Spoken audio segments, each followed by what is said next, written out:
What if seeking isn't about finding answers, but growing into the silence they leave behind? At some point, the questions fall away, and what's left is the light we've been trying to name. This is Seekers and Finders. Welcome back to the Seekers and Finders podcast. Today we sit with someone who has faced both the outer wild and the inner world with courage. You may know Shanika Malcolm from season 14 of Naked and Afraid, where she completed 21 days in the Mexican jungle, becoming the first Black woman to conquer the challenge. Her journey didn't end there. Shanika now works to reawaken the cosmic feminine on our planet, guiding others back to nature, back to the body, and back to the power we all carry within. This episode explores survival, spirit, and the wisdom that emerges when we stop running from our own wildness. Here is our conversation with the extraordinary Shanika Malcolm. So I had my first daughter when I was 17, but then 3 years later, she died through a drowning incident. And that really was, I feel like, the beginning of my conscious awakening. It just had a different impact on me. I asked this grand question, and I remember it clearly. I asked, what was the thing that gave her life, that animated her? Because it's clearly not here anymore. And that just opened me up to asking these big questions. And I really got into seeking those answers, and spirituality and metaphysics and the occult was the path that kind of, led me to where I am now. Since then, I've had 3 more children, all born at home naturally. Because with my second daughter, which is my oldest now, I had stopped working as a part of, that path of grieving and finding myself. So during that entire pregnancy, I didn't work. I spent a lot of time in nature and walking around in Southwest Philadelphia and just pondering life. And I had a lot of meditation and time where I felt like I connected with my ancestors and my guides more. And there was just wisdom coming through. And one of the guidance that came through was to have my daughter at home. And I took a lot of heat from my family because they're like, "What, are you crazy?" But it kind of represented how I live my life. Choosing to birth on my own terms represents my same choice to live a more authentic and soulful life on my own terms, even when I don't know what is next on the journey, but I have faith and trust in the path and the process. Fast forward later in 2021, I got the opportunity to take part in Discovery Channel's Naked and Afraid. So what happened was I made the conscious choice to go on an adventure to do something amazing, maybe a once in a lifetime chance to go on this show to survive. And I felt like I've been a survivor my whole life. Who's going to be better at survival? And it so happens that I did make it through this 21-day journey in the Chiapas jungle during rain season. And I did something amazing because I still have people to this day writing me, telling me how I was their favorite contestant. Them watching my journey really inspired them and awoken something within them spiritually. What I've learned is that Source is everything and nothing, more than my conscious mind can perceive. So I try to use these practices of meditation, of breath work, to go beyond the mind and go into super consciousness, to be able to sit and tap into that energy of Source and let that be the guiding force of my life.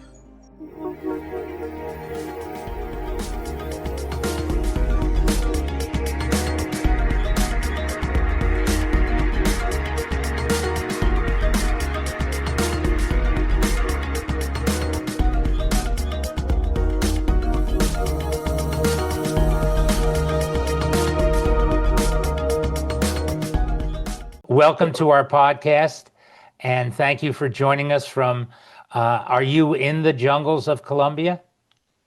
Yes, I am. I would like to say that I'm grateful to be here with 2 of you men.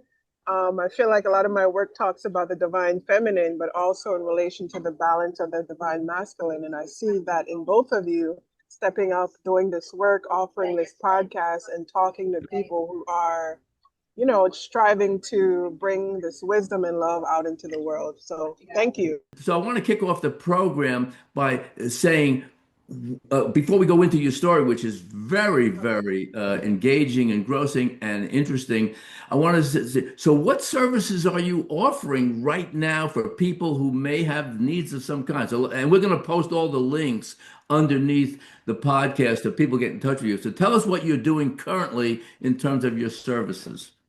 Well, I create courses and transformational programs. The one I created this year was called Shedding the Patriarchy and Embracing the Matriarchy. And it's a program for women to shed the patriarchal conditioning that we've all inherited and taken on. I also offer my healing and coaching services. I also offer retreats and ceremonies here in Colombia. So if someone wants to get away from the hustle and bustle, and immerse themselves in nature and having transformational experiences like a mushroom ceremony. That's all possible. But I practice something that is called soul realignment. Um, and it's a method of tapping into soul level information via the Akashic records to get what is called someone's soul profile. So in this system, my vital force energy that I'm abundant in is divine truth. That is like, so in this system, it said that you're created to receive a certain flavor of energy from source. And when you activate it and utilize that energy through your gifts on the planet, that's where you'll find your abundance and your purpose. And for me, that is the truth because my voice has, made a way for me and has been very inspirational and transforming when sharing these messages with other people. So I just help people to find their path a little bit easier, to guide them with the wisdom that I have, embodied on my own journey. Look, sign me up. I'm going to set up a session with you. I'm going to get a reading from the Akashic Records, whatever. I love this stuff. It's what my whole life is about.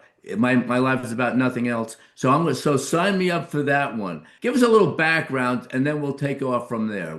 Give us a little background on your. Okay, cool. Well, I was born in Jamaica, but early in my life, there was violence. My grandfather was killed. My grandmother was shot as well. And my family decided to leave Jamaica and make their way to the United States. So since then, I grew up in Philadelphia, had a crazy upbringing because on my father's side, they sold drugs. That was the way they got by in the early 90s. So I seen a lot of, I guess, things that a regular child isn't supposed to see. What else? But it put me on a very different path because I also grew up undocumented in the United States. And many of you now know what that means because of the focus on immigration, so-called illegal immigration by Donald Trump. But through no fault of my own, I came when I was 6. My parents never got my paperwork straightened out. And in that circumstance, immigration makes it very difficult to correct your status. So I spent all of my life basically with many opportunities and doors closed to me. So I really didn't figure this out until I was getting ready to graduate high school and everybody's doing FAFSA and getting excited for the next leg of their journey. And then I learned that I didn't have these 9 numbers that magically open doors and give you financial aid and all these things. So I feel like at a very early age in my life, I got hit with reality and it made me wake up. I definitely went through a depression because of that experience, but also there was something in me that just didn't jive with the reality that we're given. You go to school, you get a job, you follow you check these boxes from the system, and that's how you'll find happiness and success. So I feel like that those opportunities were taken from me, but it put me on a different path to finding another way and to living more soulfully and authentically. I became a teenage mother at the age of 17. with a man more than 10 years older than I was. So that also spoke to that experience of many girls and women, um, in a way, having those experiences and being, what would you say, taken advantage of. That's what I'll call it. So I had my first daughter when I was 17, but then 3 years later, she died through a drowning incident. And that really was, I feel like, the beginning of my conscious awakening. And it put me on a path because when the ambulance took her to the hospital and, they tried all that they could and, she was gone. They had put her in a room, they give you the opportunity to, be with your loved one. And I picked her up. If you can imagine, a 3-year-old child. At this point, I'm 20 years old, and I pick her up, and it's like dead weight. And it just had a different impact on me. I asked this grand question, and I remember it clearly. I asked, like, what was the thing that gave her life, that animated her? Because it's clearly not here anymore. And that just opened me up to asking these big questions. And I really got into seeking those answers, and spirituality and metaphysics and the occult was the path that kind of, led me to where I am now. Um, After that, I started doing a lot of Bikram yoga by accident. I was just walking downtown one day in Philadelphia, and I seen this sign for Bikram yoga, and I decided to go in, and that began my journey with yoga and meditation and starting these practices to, in a way, awaken and alleviate my pain. Since then, I've had three more children, all born at home naturally. Because with my second daughter, which is my oldest now, I had stopped working as a part of, I don't know, that path of grieving and finding myself. So during that entire pregnancy, I didn't work. I spent a lot of time in nature and walking around in Southwest Philadelphia and just pondering life. And I had a lot of meditation and time where I felt like I connected with my ancestors and my guides more. And there was just wisdom coming through. And one of the guidance that came through was to have my daughter at home. I feel like I might be the first one in my family in recent generations to have a home birth. And I took a lot of heat from my family because they're like, "What, are you crazy?" But it kind of represented like how I live my life. Choosing to birth on my own terms represents my same choice to live a more authentic and soulful life on my own terms, even when I don't know what is next on the journey, but I have faith and trust in the path and the process. So since then, a lot has happened, a lot of growth, a lot more challenges, a lot of healing, a lot of stuff, up and down of life. Ultimately, I grew up still in my 20s, undocumented, but I had gotten what is called DACA, Deferred Action for Childhood Arrivals, which was passed by Obama. So I was able to take, advantage of that and get a social security number, work authorization, but it was never a path for citizenship. So, I was able to take part in activities. I was able to get a driver's license for the first time, even though I've been driving since I was 12. That's another story, but um, it still represented the chokehold that the system tried to maintain on me, because it's like, okay, you can't be a citizen here, but just work and pay your taxes. And I still had to write immigration. Like when I went to Jamaica in 2017, I had to pay almost $600, provide a reason, because you can't just travel for vacation. I had to provide a reason. And the reason was that my grandmother at the time, I think was maybe 80, almost 90, only has one lung from being shot, and she was having a lot of medical problems. So I wanted to see her, before she left this plane. So I wrote them, provided all the evidence, and I got the permission to. The permission is to actually return into the country once you have left. So I got that document. I was able to go and see my grandmother and return home for the first time in over many, many years. Fast forward later in 2021, I got the opportunity to take part in Discovery Channel's Naked and Afraid. So it was the same process. I was, scheduled to go out of the country to Mexico. And once again, I wrote immigration to get that paperwork that I could come back into the country. Them being immigration, they took their time. I never got a response until October, and I wrote them back in April. So what happened was I made the conscious choice to go on an adventure to do something amazing, maybe a once in a lifetime chance to go on this show to survive.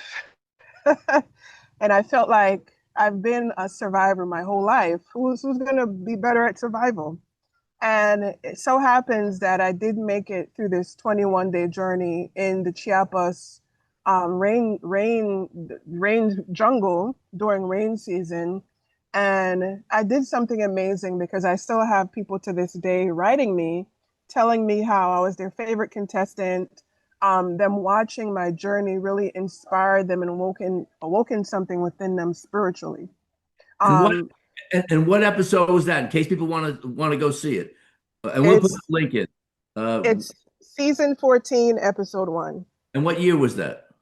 That was in 2021, but it Okay. didn't air until 2022. So yeah, in leaving the country once again, um, I couldn't come back.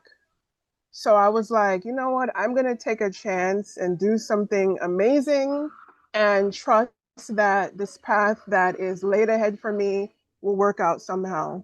So that was about 4.5 years ago, and we spent 2.5 years in Mexico, another half a year in Ecuador, and now we've been in Colombia for a year and a half now. My question is, after the death and the experience through grief, what kind of mystical experiences did you have through that grief? And I'm curious if you could explain your journey through that grief. Definitely. Well, I feel like I was able to tap into some wisdom and it opened something within me. Because in this situation, how my daughter died, basically we lived near Schuylkill River, and there was a part where, people would go and hang out like a pier of an old industrial site. So the kids all went there and they were throwing rocks in the water, and my daughter fell in. And one of the people that were there was my 12-year-old sister at the time. And I knew it weighed on her, but I always made a conscious effort to assure her that it wasn't her fault, and not to blame her.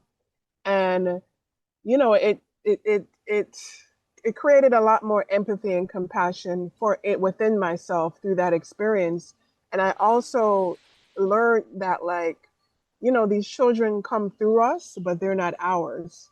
We're all on our own spiritual journey. They might be intertwined, but we're on our own journey. And even our children, we can't necessarily protect them from the lessons and the spiritual contracts that they have in this life.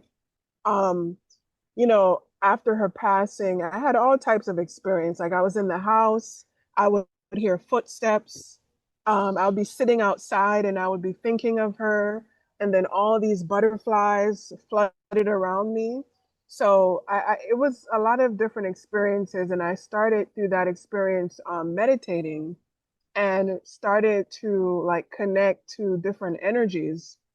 And I remember this one time where I felt like she visited me in my meditation and she was talking to me. She was telling me that we had our own spiritual contract together, and that her coming in and in her little short life, she taught me a lot. But through her passing, it was kind of like the trigger button. You know how they have like this button for the bomb and it goes off? this was a spiritual bomb to wake me up. And we had that contract pre this life on a soul level.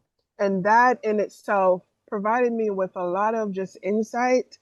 And I found a lot of, I guess, meaning to where, grief, some people, grief breaks them and they're never able to recover. But I feel like grief forged me and it gave me a deeper spiritual connection because I learned that this body, this vessel, is not the end. So, what's your experiences like where you are in Colombia? Obviously, you're is in as much nature as you could possibly be, and the vibrational state there must be intense. And the fact that you are sensitive to it, can you tell us about some of the experiences you've had there that are beyond just the normal human uh, experiences? Sure. Before I've been in this little town for about a year now, but before I came here, I was in Cali, Colombia, which is in the south of Colombia, one of the big cities. And I just felt myself struggling. My children were back in the States, but then they joined me after 10 months of being apart. So they came back and I was in the city and just struggling to make that readjustment. And I actually did some plant medicine because I was at that point where I was just like, man, I need something to help me figure out what is next. So I did what is called changa or DMT. So DMT, the God molecule is released when we die. It is released when we give birth, and it's released in various times of our lives. And so I was introduced to this very powerful medicine some years ago. So I took the medicine and so much was revealed to me. I was told, like, basically, you need to be in nature. You need to be grounded in nature so that you can fully open up your heart and be in that vibration and frequency of love and wisdom so that you can do the work that you're here to do. And I was like, oh, okay, all right, I'm leaving. When I made that decision, the way just opened up for me to come here. I found a place to rent, and within a week, I was here. I came during similar around this time, which is rain season. So it's one of the most challenging times of the year because the rain is heavy, the mosquitoes, the dirt streets turn into, mud puddles. It's very strong, a very potent and strong energy here, but this is the indigenous capital of Colombia. There are several indigenous tribes here, one of them being the Kogi, and they have survived and escaped what you could say is colonization by being isolated up in the mountains. So being in this territory already is just a strong and potent medicine and energy that you can feel here. And since I've been here, I feel like it has accelerated my growth, my own healing, and even my perception. Back in, I think around May, I got the opportunity to go to Cabo de la Vela, which is the desert where another indigenous group lives, the Wayu people. So, you know, it just felt like, when you start a journey or something, and it just had this very potent energy, and I'm like, wow, I just kept saying, I can feel it. I'm on like a big spiritual journey here. Somehow, something's, I don't know, but I felt something so potent. When I got there, I started to have just a lot of thoughts and downloads about greening the desert, creating an oasis in the desert. Many thoughts. I studied like permaculture and, ecovillages, but I just kept looking out and I just having all these ideas in the desert. Um, a day later, I decided to do kite surfing. So I took a kite surfing lesson. And then after my lesson, I remember standing on the beach and these two people caught my attention. There was just something about their energy, just something. just said, watch these people. And these two people went on and walked out into the ocean and on like a sandbar. You know, a sandbar is a little higher in the water. So they were standing there and they were face to face like this. And I'm like in this direction watching them, you know, from the beach. And it just had this very magical and mystical feel of the water rippling behind them and this intense energy that they were in. Um, it was just a potent exchange, and I knew something was happening here. I ended up having the intuition and the insight that these were two very powerful spirits. And it was confirmed by, you can say, a psychic friend of mine. We end up like talking, and I'm like, you know, he called me. He was like, "Where are you?" And I'm like, "I'm in the desert." I was like, "You won't believe what I just seen. There was these two mystical people." And he was like, "Girl, those are some two powerful spirits of that territory, and they have chosen to manifest themselves to you." So I said, "Okay, okay, all right, okay." It's tracking. And then I was called to do some medicine there, some mushrooms. So sitting in the desert, this evening, I sat on the beach. You know, I made the altar, the preparations for the ceremony because it was my intention to kind of definitely open the veil of perception and to get more insight on what was going on. And so this whole ceremony, they again manifested to me and basically told me that they were my they were adopting me. They were adopting me as my spiritual parents. They say just as how you have physical parents, once you know, get to a certain level of development or spiritual growth, and if it is aligned with your mission, you can be adopted by spiritual parents. So there was this whole thing that happened in ceremony, and ever since I've been connected to these beings. And from what they've been giving me and what I understand is that they are representing the divine masculine and the feminine and the balance that needs to come back and happen on this planet. And that balance that is necessary in each and every one of us, that spiritual equilibrium and balance, that alchemical marriage.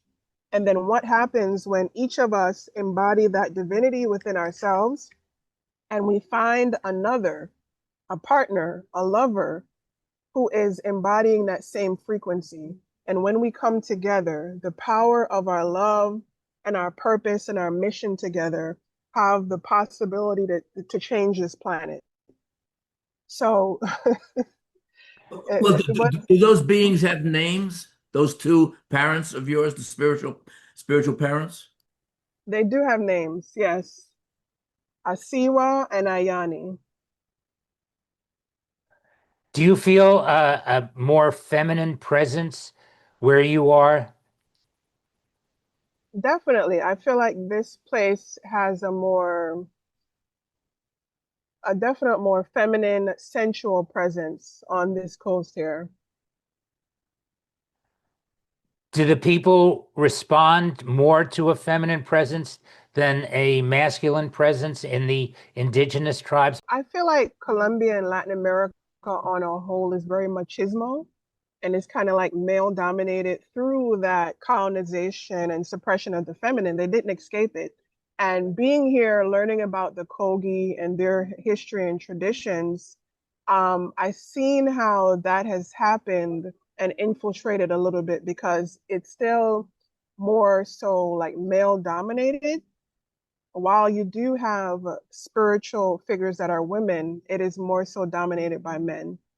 And what I'm seeing is the rebalancing of that happening, not only here but on the planet in general. By the way, you have offered when I was talking to you on my radio show, you have offered to conduct a retreat for either individuals or maybe little groups wanting to come down there. I'm very tempted. In fact, I'm leaning towards going down there myself to do a retreat. Can you get me some mushrooms? Definitely. You can I'm get coming. some mushrooms. Get me some DMT. I'm coming down. Listen, I'm coming down. I'll do a retreat down there. And also, I want to get you, your soul reading, whatever it is, because I want to find my direction in life too. I'm just like everybody else. Hey, I'm coming down. And then people who want to come down there for do a retreat, group, individual, I'm serious. I'm not making this stuff up. I'm coming down. We'll put the how to contact you to come down. Maybe Stefan will come down if they can get away from. Maybe Hey, who you knows? Maybe can we'll do a you can retreat together. you can put the word out, yeah, and we do a Put the joint word out. retreat. I want to do some. Yeah. I want to do some ayahuasca. I've done MDMA. Fantastic. Please, unbelievable. I want to do some ayahuasca. I'm coming down. Yay. But it's a very beautiful territory because it's such a special place. Where I live at is between two oceans. You have the mountains in the back and the beach. Where I live at, it's like the mountains that are here, the Sierra Nevadas, are the highest coastal mountains, like closest to the beach around the world. So I can literally stand on the beach and look up and see the grandfathers way up, and there's snow-capped mountains. We're in the tropical region here, but there's snow-capped mountains. I'd like to get into your Akashic connections now. And if you could explain to us how you access the records, or first, I think for those, a lot of people that watch our podcast already know about the Akashic records. But for those who don't, could you give a little history behind them and tell us how you access them in your services for other people? So the soul realignment method is a method that I'm certified and I learned. And basically, the Akashic records, they say it's kind of like the spiritual library of life. It holds the information from all of our lifetimes and our experiences. So you can access the Akashic records and be able to tap into that wealth and storehouse of knowledge. So basically, there's different methods to accessing the Akashic records. A lot of it is through intention and even meditation and visualization. So basically, you can access the Akashic records, and with the permission of the individual that you are working with, be able to access their soul records and to access specific information. So a lot of people use the Akashic records to, they're curious about past lives and yada, yada, yada. But at the end of the day, sometimes just the curiosity does not serve people because you need actionable information that can help you in this lifetime. So when I access the Akashic records, I'm specifically looking at karmic patterns that are still active and influencing this life and your patterns of choice and the experiences and the results that you're experiencing in your life.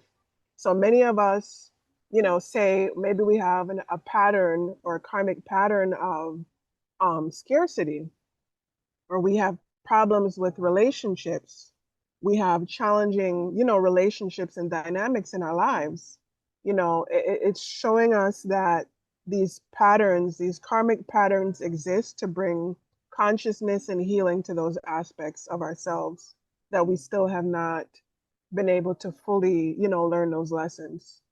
So when I access the Akashic records, that's what I'm looking for. Information that you can use in your life today to create different results in your life. So for instance, I had this one client, and she told me that she kept having a dream about like a boy drowning, and it just kept happening. She developed this fear. So one of the things that came up in her Akashic records was um, this guilt, this soul level guilt she felt because it was revealed that in a previous lifetime, she was the older brother and she had a younger brother, and they went to the water, to have fun in the boat, and her brother fell in and drowned. So when I told her, she didn't even tell me about the drowning dreams that she's had, but I looked into the records and I seen this kind of like this guilt, like I said, and I told her about it, and she was like, "Oh my God." Then she told me about these recurring dreams that she's had for forever. And it gave her a lot of insight and it made sense. So other people, it's just things that come up that you're ready to acknowledge and to let go of for your own healing and your growth. So that's what I use the Akashic records to see. Oh, Hmm.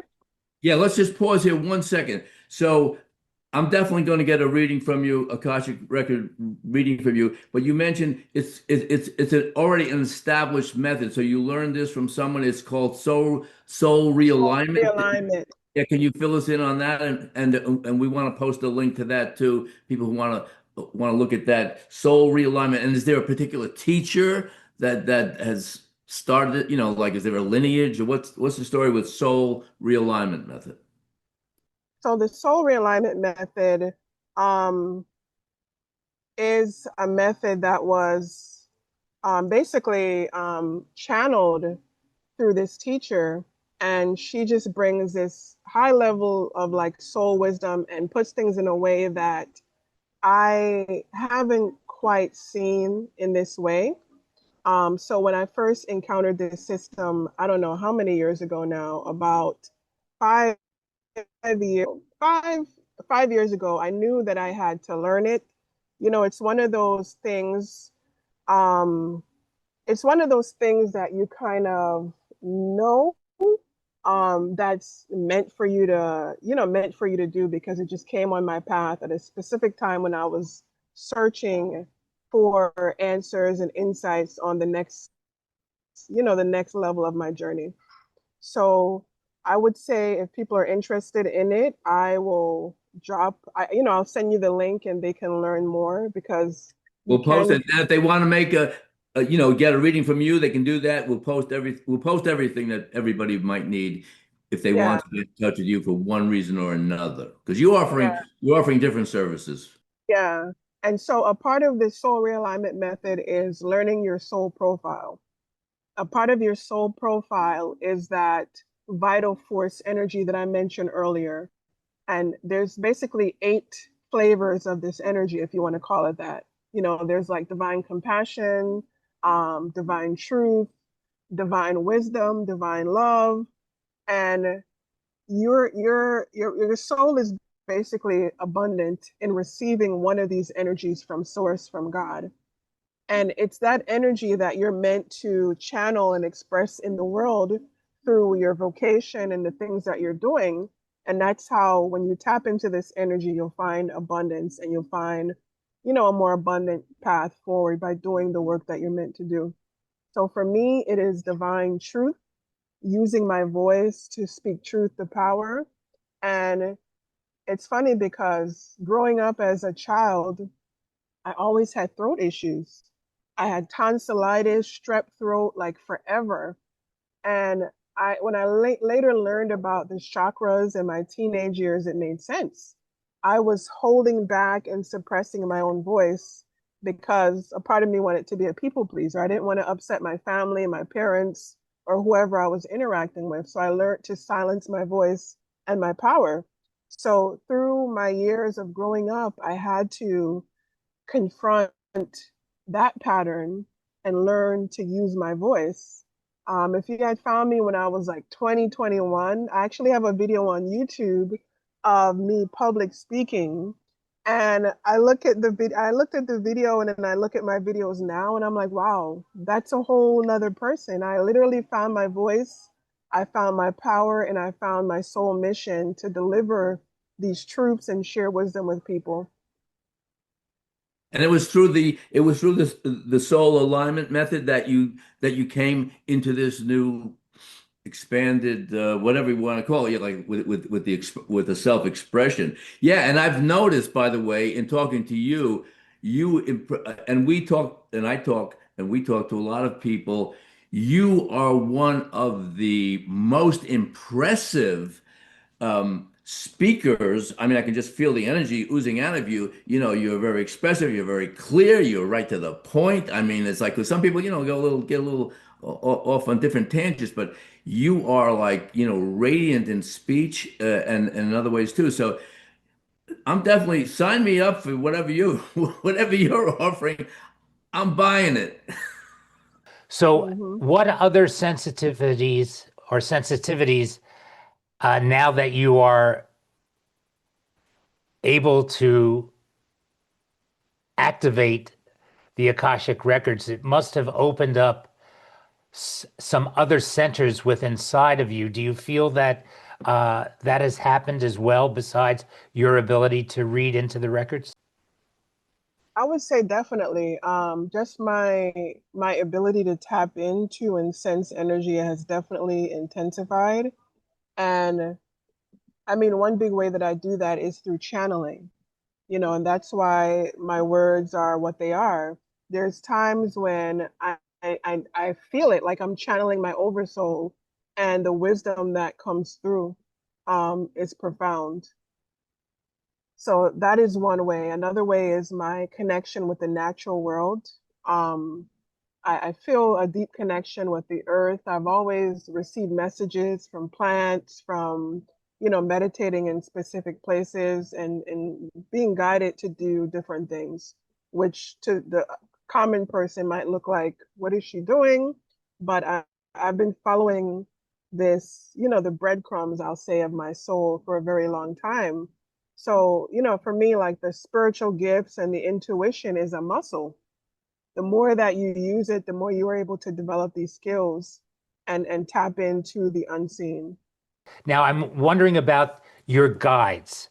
Have you had uh, uh, an association with these guides that are maybe not the Akashic Record guides, but you have access to the guides that are giving you instructions? Definitely. And one thing that they've told me is that we're all channels of energy. And what you have access to, the level of information and energy you have access to, is dependent on your level of consciousness and your own frequency. So the person on the street, or the person that is drunk and channeling anger or rage, they are channeling spirits and beings that are in alignment with their own energy and the level of consciousness that they're at.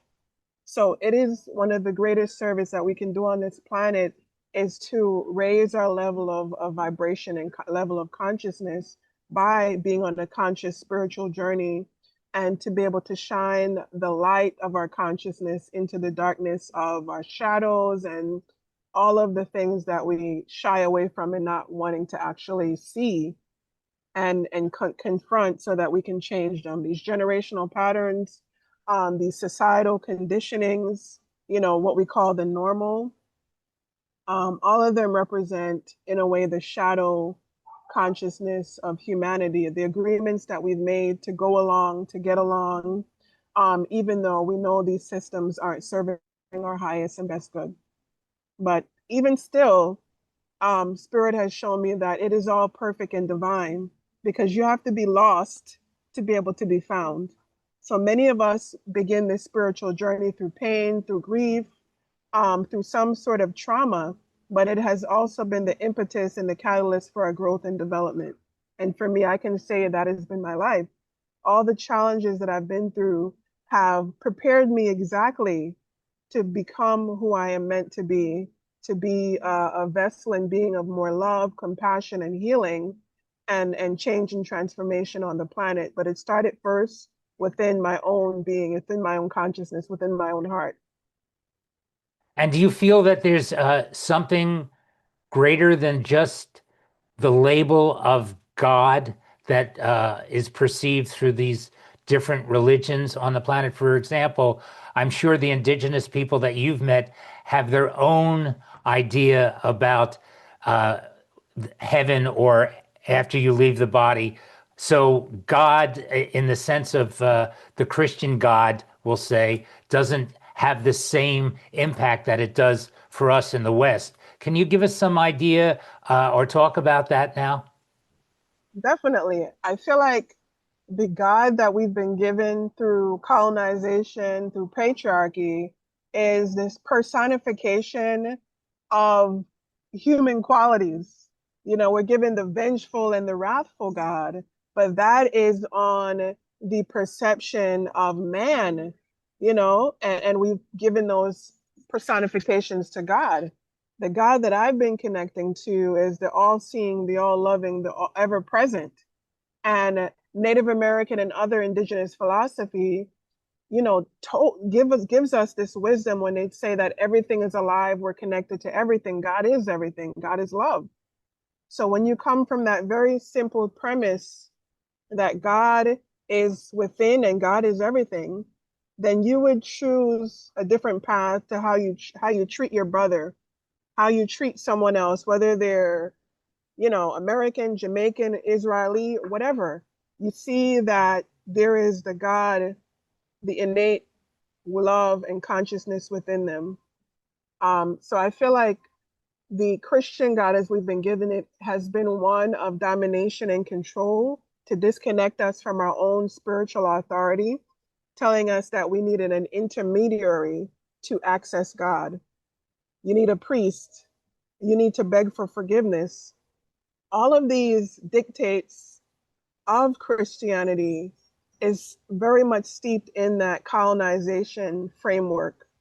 And many of us need to decolonize how we view God, how we view ourselves. And this is the work of dismantling the patriarchy and confronting all of these societal norms that we've become, we've agreed to and have come in acceptance with. What you say seems so perfect. And it says to me that the word God almost stops us from going beyond that concept, that that label it's almost like a ceiling. So we can experience without the word existing, we can go beyond into consciousness itself. And perhaps the word source is more open than the word God is, because we've given such a ceiling to that idea. Do you feel that down there with these people, that they're more open to source than they are to some kind of a label? I would definitely say they are, and they've gotten that through their direct connection with the land, with Pachamama. You want to know God? Go plant some food. You want to know God? Like, go sit at the river. So we have all of like these, what is the word? Um, just far off philosophies and ideas, and they're just this mental mind fuck that us in the West that love. We love these philosophies and exploring and all these things, but we won't sit within ourselves to see what is in our own heart and find the God there. We look for him in the sky. We look for him in him. We look for him in, the minerals in the earth for production and extraction. In all these ways, in our ego, our mind's perception of what God is through our own limited perception. What I've learned is that source is everything and nothing, more than my conscious mind can perceive. So I try to use these practices of meditation, of breath work, to go beyond the mind and go into super consciousness, to be able to sit and tap into that energy of source and let that be the guiding force of my life. And how does heart play into your practice? Because, the feminine, I think, is very involved in the heart center and unconditional love. And I'm wondering now how you bring the heart into your practice. I feel like the heart is all of my practice. All of my journey has been leading me back to my heart and to know what love is and how to love. For me, I'm female, so I feel like I have more feminine energy, and as women, we're more tapped into the heart. And God source, the creator, made it this way because we are the portals which life come through. So we have to have a certain level of compassion for other people. And I feel like this is what women have been given for the last, I don't know, 2,000, 3,000 years, when that imbalance started, when the planet became more masculine, dominated, more mentally orientated, and getting away from the heart wisdom. And now we're on that path of um, coming back into that alignment. And this is something that the indigenous people, the Kogi, teach here, that we're too much dominated in our minds and we need to come back to the heart. And it is when we align our heart with our mind that we see that alignment and the change in the world. So, can you give us a way that the masculine can access that heart center, move out of the mind, and access the open heart center? Well, for all of us, we can imagine. This is a practice I've done for many years. A lot of us have the focus and a lot of our energy in the mind here, but you can literally visualize a ball of light, which represents your consciousness, and move it down into the heart. And for a minute, you can breathe into the heart and setting the intention to open your heart and connect with that wisdom and that love that is coming from your soul, which is always available. Because of this masculine imbalance and this masculine domination, we even have um, approached spirituality from a masculine dominated way. Where in New Age spirituality, it's like you need to do more, you need to do. But in actuality, the feminine invites you to just be in the heart space. If you can sit and be and breathe and set the intention to connect to the heart, it's a very simple practice. And I feel like a lot of people might overlook it because it is so simple, but it is very profound. And this is what I was shown in 2014 when I had a big spiritual awakening and I felt like my cosmic heart opened. Just the power of your presence and your intention to connect with something that is beyond the mind, that what you might call God or source, it is within us right here. So there's no reason to go somewhere else, to do something else. It's to come back to the present moment. And sitting in your heart space and learning to like meditate, learning to be still is very hard for a lot of people because we spent our whole lives being very busy and distracting ourselves from sometimes our pain, our trauma, our own mind, and the stories that we tell ourselves. So it first can be a painful process to sit still and face all the things that we've been running away from, essentially to face ourselves. But that is the process. So, the present moment has no time. The present moment is just about being in the void, in the openness, in that state where time and space, uh, it no longer has a presence, that just your own being is present. So, Yeah, I mean, we exist in infinity. It's the human mind that have created the clock to make sense of our existence in infinity. beautiful. So all that we have is the present now, which is eternal. So, but if you go by society's standards, where you're always chasing a benchmark or a goal that is in the future, and you're never fully present to tune in and attune to the heart center now. Because a lot of people believe that when I do this in the future, things will be good. I'll have more money. I'll find the love of my life. And they keep looking into the future, not realizing that the present moment and how you're being now is what is going to create all other moments. If we can embody love right now, that will be the vibration that goes out and ripples and creates all future now moments. Well, you're in an area where you can really more easily access spirit than those who are in the big cities where all the noise is. So I'm wondering if you can direct us for those who live in large cities like New York or Chicago, LA, where there's just so much chatter going on all the time, how we can move into a state of silence and presence with all that noise still being there at the same time. Definitely. Well, I grew up in the big city, and what I learned is that there's so much nature close to the city. When I was still in the States, there was this app I used called All Trails.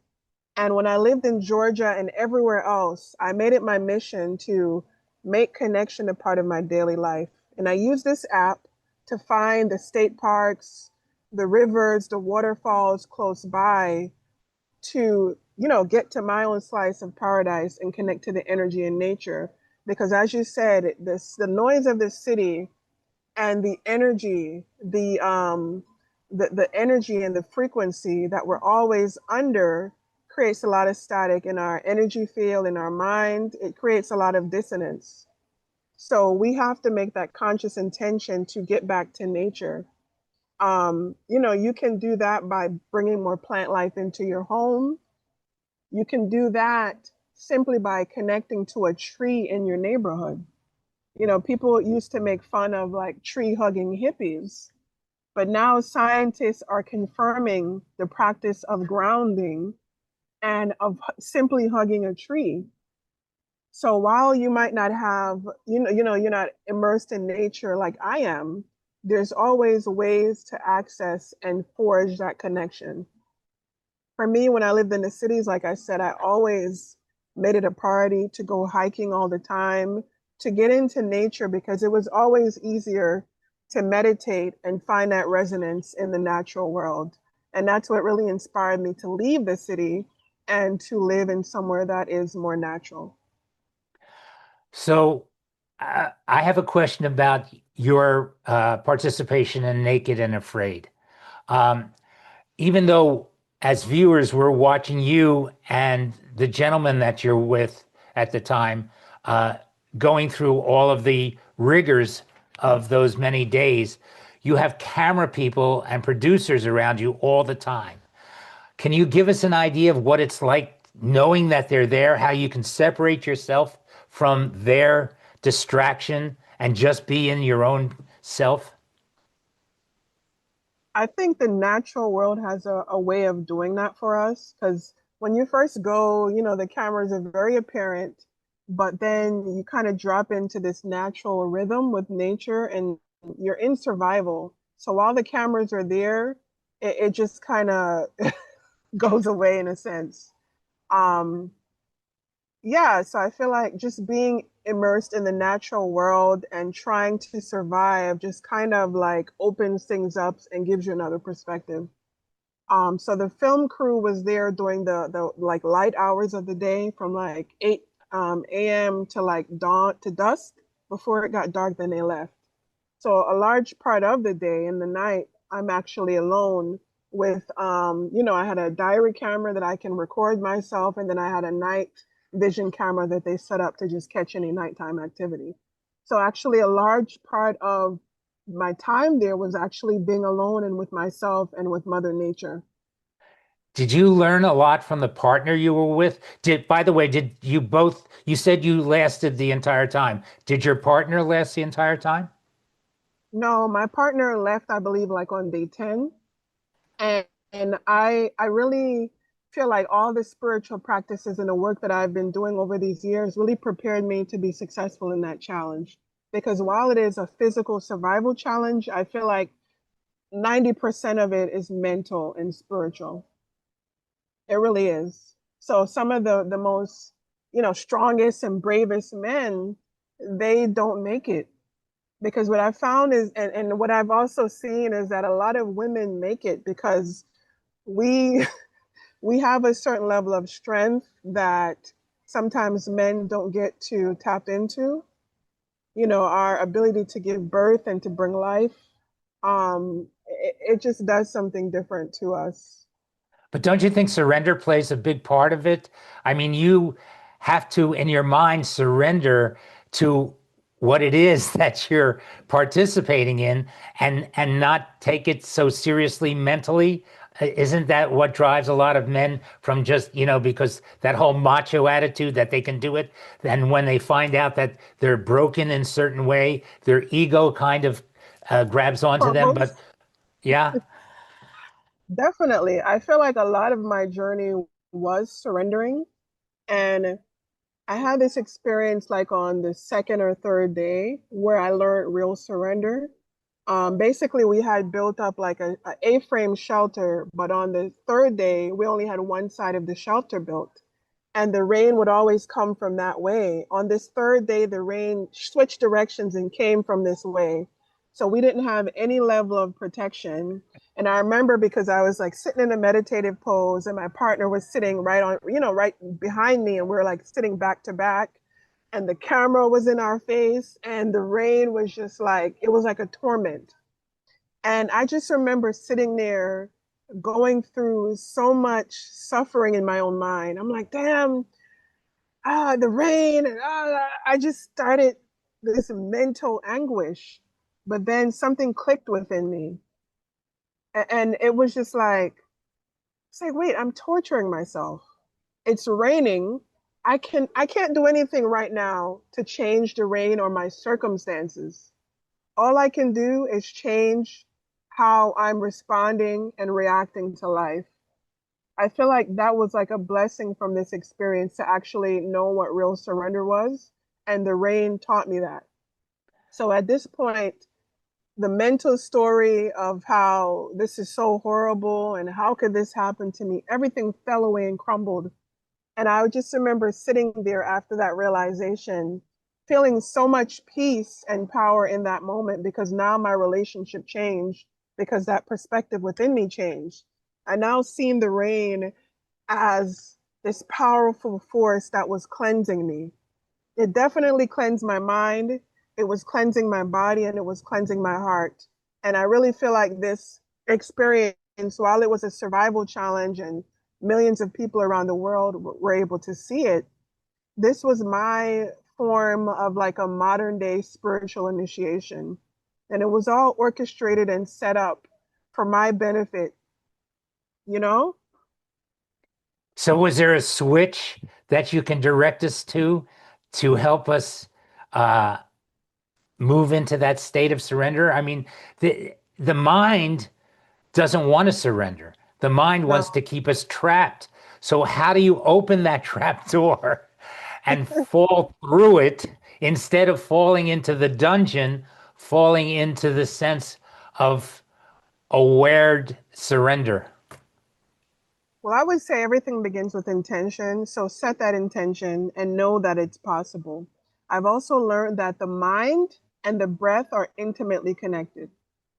So I learned through practices that once you start to slow the breath down and start breathing more consciously, you'll start to slow the mind down and be able to access different levels of brainwave frequency and enter that place of more stillness. So a lot of people have trouble with meditating. They feel like, oh, I'm trying to stop my thoughts, or I'm trying to do this. If you simply focus on your breath and fully breathing in the present moment, that will do the work for you of slowing down the mind and eventually turning it off so that you can access those other states of reality. So a So, great practice I would recommend is square breathing.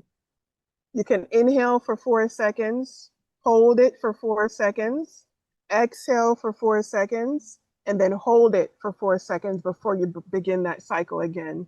And what you'll find is that you can start to expand your count from 4 to 6 to 8 to 12, and you'll gain a level of mastery with being able to be present and entering that depth through the breath. And before I get off, I want to share that I'm very passionate about eco-villages and building community.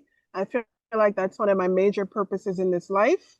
And I'm so excited because at this end of this week, I'm headed to the south of Colombia to Nashera Ecovillage, which is a matriarchal eco-village formed and operated by women. So I'm going to go and learn from them with a month-long immersion. And I'll be sharing more about this on my social media, my experience, my story, my vision of building heart-centered spiritual communities where people can step outside of the matrix and step into the creativity of their soul's wisdom and to live a more soul-aligned life with other people. And when you come back from that, we're going to do another podcast about that one specific thing that you're going to do. That's fantastic. and I know you have to leave just right around now. So I want to thank you very much. This was so enlightening. I've been waiting for this podcast for quite some time. And I really thank you. All love and honor goes to you. Thank you. Thank you both for the amazing and important work that you do and creating this space to share my story and the story of many others. So, Well, I love the way she's so expressive. I mean, that whole show throat chakra thing has really blossomed for her. It's so evident. well, she lives in honesty, so that, honesty projects a certain uh, aura around you when, No, uh, it's true. I went to a Gangaji retreat way back when, and one of the things I came away with, she was talking to somebody, and she just said, "Just tell the truth." Because somebody was saying like, "Oh, how do I get to nirvana?" Whatever the question was, some spiritual. She said, "Just tell the truth." And I tell you, that popped into my brain, and that I've carried that. It's like just tell the truth. The cards will fall wherever they fall. It's not about telling people what you think they want to hear. Tell the truth, and that's what I get from Shanika. That's what she's coming from. She's just telling the truth. Now, of course, what the truth is, one's own truth. There's no objective truth. What's one's own truth? Just tell that truth. That's all you need to do. I'm on board that ship. I think it's got to be better for your health, actually. Right. Physical health, mental health, emotional health, spiritual health, health all through all the layers of your entire being. To be burdened with, untruth is torture. And with that, I guess we'll wrap it up for the day and say it was great seeing you again. Yeah, it's always great. Let's do more. We got to line up more guests. We have a big fall program. Anybody out there wanting to be interviewed with an interesting story, doesn't have to be as great a dramatic story. Could be just like ordinary story, whatever. Your spiritual journey. We want to hear about it, and we want to know, where you've come from and where you have arrived. Like Shanika was very very clear, like where she has come to. And that's what we want to hear.